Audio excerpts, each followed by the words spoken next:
Before medieval theologians categorized them, before Dante wrote about their punishments, Jesus warned about the devastating impact of what we now call the 7 deadly sins. These root sins, pride, greed, lust, envy, gluttony, wrath, and sloth, poison the human heart and corrupt our relationship with God. While Jesus didn't list them as a numbered set, his teachings repeatedly address these fundamental spiritual traps. Through parables, direct teachings, and confrontations with religious leaders, he exposed how these sins destroy both individual souls and entire communities.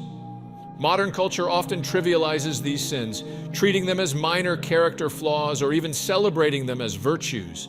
Greed becomes ambition, pride becomes self-esteem, lust becomes sexual freedom. But Jesus' warnings remain startlingly relevant, showing how these sins lead to spiritual death. The power of Jesus' teaching lies in addressing both the outward action and the inward heart condition. He didn't just condemn murder, but the anger behind it. He didn't just forbid adultery, but the lust that precedes it. His approach reveals how deadly sins begin as subtle heart attitudes before manifesting in destructive behaviors. These sins earn the label deadly not because they're unforgivable, but because they lead to spiritual death if unchecked. Jesus offered both warning and remedy, showing how divine grace transforms hearts corrupted by these fundamental sins. Pride stands first among the deadly sins, and Jesus targeted it repeatedly. The parable of the Pharisee and tax collector in Luke chapter 18 directly confronts religious pride.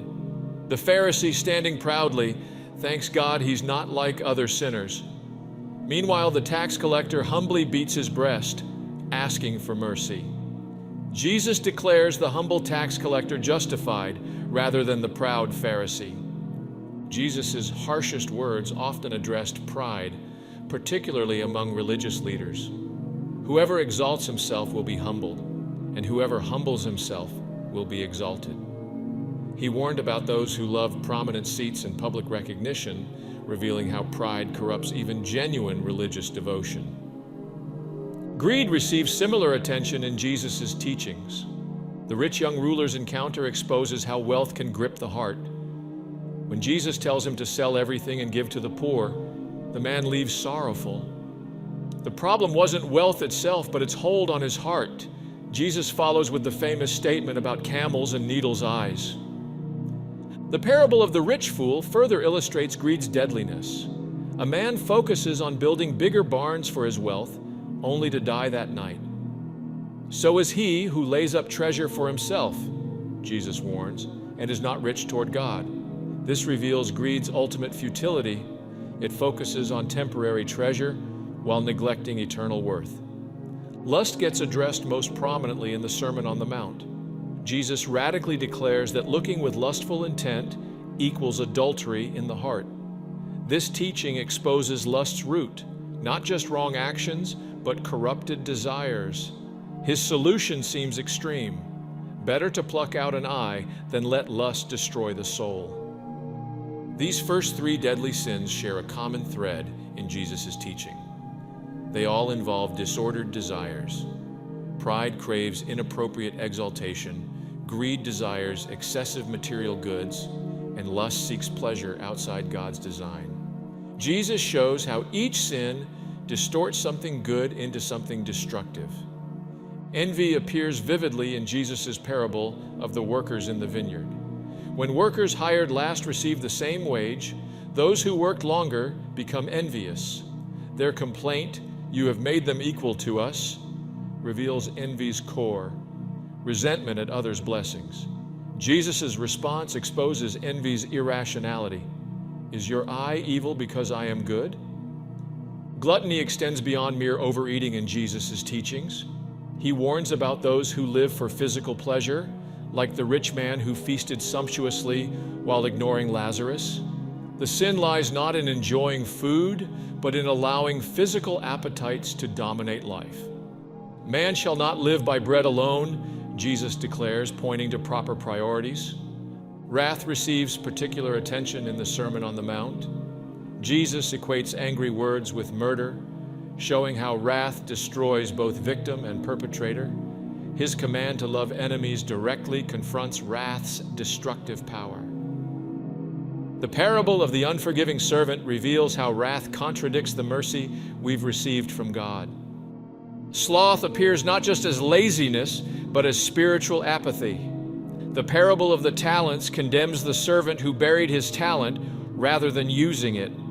Jesus' warnings to the lukewarm and his calls to watch and pray address spiritual laziness. His midnight parables emphasize the danger of spiritual slumber. These latter sins also interconnect in Jesus' teaching. Envy often pairs with wrath, gluttony with sloth, each sin reinforcing the others. His holistic approach shows how one unchecked deadly sin often leads to others, creating a downward spiral of spiritual destruction. Jesus offers deliverance from these deadly sins through divine transformation. His teaching isn't just about avoiding sin, but about heart renewal. The Beatitudes present positive virtues opposing each deadly sin: humility against pride, mercy against wrath, purity against lust. Each deadly sin ultimately reflects disordered love, loving wrong things or loving right things wrongly. Jesus redirects our love toward God, where all desires find their proper fulfillment. Seek first the kingdom, he teaches, establishing proper priorities that protect against these sins. Recognition provides the first step toward freedom. Learning to identify these sins in their subtle forms helps us resist them in their early stages. Jesus' teachings help us examine our hearts honestly, revealing areas needing transformation. Regular self-examination using Jesus' standards helps guard against these deadly sins. Which ones do you struggle with most? How has his teaching helped you overcome them? Share your insights in the comments below. Your experience might help others in their spiritual battles. If this teaching has helped you understand Jesus' warnings about deadly sins, don't forget to like this video and share it with others seeking spiritual victory. Subscribe to our channel, Blessed by Jesus, for more biblical insights into overcoming sin and walking in freedom. Explore our other videos about spiritual growth and victory in Christ. Together, let's learn to recognize and overcome these deadly sins through his transforming grace.